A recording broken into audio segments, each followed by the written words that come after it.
साथियों नमस्कार।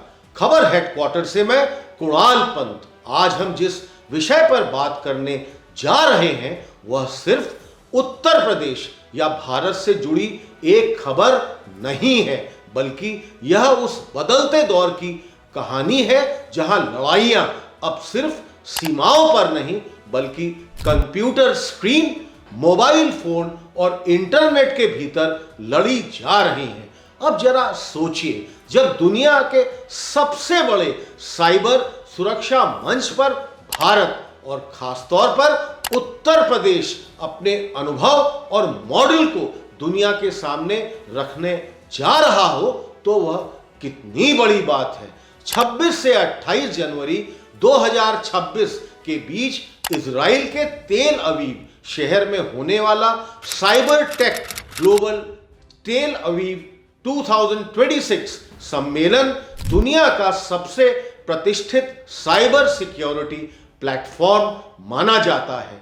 यहां वही देश और संस्थाएं बोलती हैं जिनके पास या तो अत्याधुनिक तकनीक होती है या फिर जमीनी स्तर पर साइबर अपराध से लड़ने का वास्तविक अनुभव। इस बार इस मंच पर भारत की ओर से जो मॉडल पेश किया जाएगा उसका केंद्र होगा उत्तर प्रदेश। अब सवाल यह उठता है कि उत्तर प्रदेश, जिसे कभी साइबर अपराध का बड़ा शिकार माना जाता था, वही प्रदेश आज दुनिया को साइबर सुरक्षा का रास्ता कैसे दिखा रहा है। इसका जवाब छुपा है बीते कुछ सालों में यूपी में हुए संस्थागत बदलावों और तकनीकी सुधारों में। मुख्यमंत्री योगी आदित्यनाथ के नेतृत्व में यूपी में साइबर अपराध को सिर्फ एक तकनीकी समस्या नहीं बल्कि कानून व्यवस्था और राष्ट्रीय सुरक्षा के हिस्से के रूप में देखा गया। यही वजह है कि साइबर सेल को सिर्फ शिकायत दर्ज करने वाली इकाई ही नहीं बल्कि एक प्रोएक्टिव सिस्टम में बदला गया। Deep fake video, social media के जरिए अफवाहें, डिजिटल ब्लैकमेलिंग, ऑनलाइन फ्रॉड, फर्जी निवेश एप्स, डार्क वेब के जरिए अपराध और आतंकी नेटवर्क, ये सब आज की सबसे बड़ी चुनौतियां हैं। यूपी मॉडल ने इन्हें अलग अलग टुकड़ों में नहीं बल्कि एक पूरे इकोसिस्टम के तौर पर समझा। यहीं पर सामने आते हैं दो बड़े नाम जो इस सम्मेलन में भारत के चीफ मेंटर होंगे। पहले है माधवन उन्नीकृष्णन नायर, जो भारत सरकार के पूर्व राष्ट्रीय साइबर सुरक्षा समन्वयक रह चुके हैं। देश की साइबर नीति और राष्ट्रीय ढांचे को आकार देने में उनकी अहम भूमिका रही हुई है। और दूसरे हैं प्रोफेसर त्रिवेणी सिंह, जिन्हें एशिया के साइबर कॉप के तौर पर जाना जाता है। उन्होंने यूपी में साइबर सुरक्षा को सिर्फ पुलिसिंग तक सीमित नहीं रखा बल्कि समाज, स्कूल, कॉलेज और आम नागरिकों तक जोड़ा।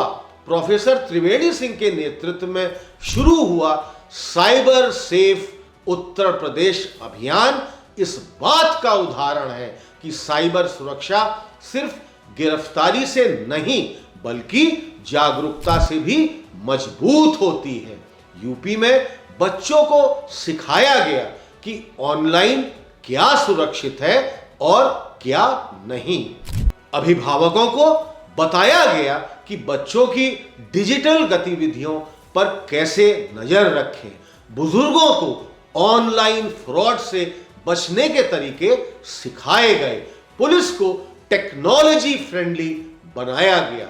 यही वजह है कि यूपी का साइबर मॉडल सिर्फ थ्योरी नहीं बल्कि ग्राउंड लेवल इंप्लीमेंटेशन का उदाहरण बन गया है। अब यही मॉडल तेल अवीव में दुनिया के सामने रखा जाएगा। इस सम्मेलन में America, Japan, Germany, Britain, Italy, Spain, UAE, Netherland, Belgium, Philippines, Romania, Hungary समेत 20 से ज्यादा देशों के साइबर वैज्ञानिक, नीति निर्माता और टेक्नोलॉजी लीडर्स मौजूद होंगे। यहां यूपी बताएगा कि कैसे एक बड़े और विविध आबादी वाले राज्य में साइबर कंट्रोल अपराध को कंट्रोल किया जा सकता है, कैसे आर्टिफिशियल इंटेलिजेंस और डेटा एनालिटिक्स का इस्तेमाल कर अपराधियों के नेटवर्क को ट्रैक किया जाता है, कैसे सोशल मीडिया मॉनिटरिंग से अफवाहों और हिंसा को रोका जाता है। इस सम्मेलन की अहमियत और बढ़ जाती है क्योंकि इसमें इजराइल के प्रधानमंत्री बेंजामिन नेतन्याहू भी शामिल होंगे। इजराइल को दुनिया का साइबर सिक्योरिटी पावर हाउस माना जाता है। यहां साइबर सुरक्षा सिर्फ डिफेंस नहीं बल्कि एक बड़ा बिजनेस सेक्टर भी है। भारत और यूपी के लिए यह मौका है technology partnership, cyber startups, training programmes और ग्लोबल इन्वेस्टमेंट के रास्ते खोलने का। दरअसल दुनिया अब ऐसे देशों की तलाश में है जिनके पास सिर्फ तकनीक नहीं बल्कि मैदान में आजमाया हुआ अनुभव हो। यूपी यही अनुभव लेकर जा रहा है। यही कारण है कि विशेषज्ञ मानते हैं कि यह सम्मेलन भारत को ग्लोबल साइबर सिक्योरिटी हब बनाने की दिशा में एक बहुत ही मजबूत कदम है। जिस तरह भारत आईटी और सॉफ्टवेयर में आगे बढ़ा उसी तरह अब साइबर सुरक्षा में भी नेतृत्व की भूमिका निभा सकता है। कुल मिलाकर यह कहानी सिर्फ एक सम्मेलन की नहीं है, यह उस बदलाव की कहानी है जहां उत्तर प्रदेश अपनी पहचान कानून व्यवस्था से आगे बढ़ाकर टेक्नोलॉजी, डिजिटल सेफ्टी और वैश्विक सहयोग तक ले जा रहा है।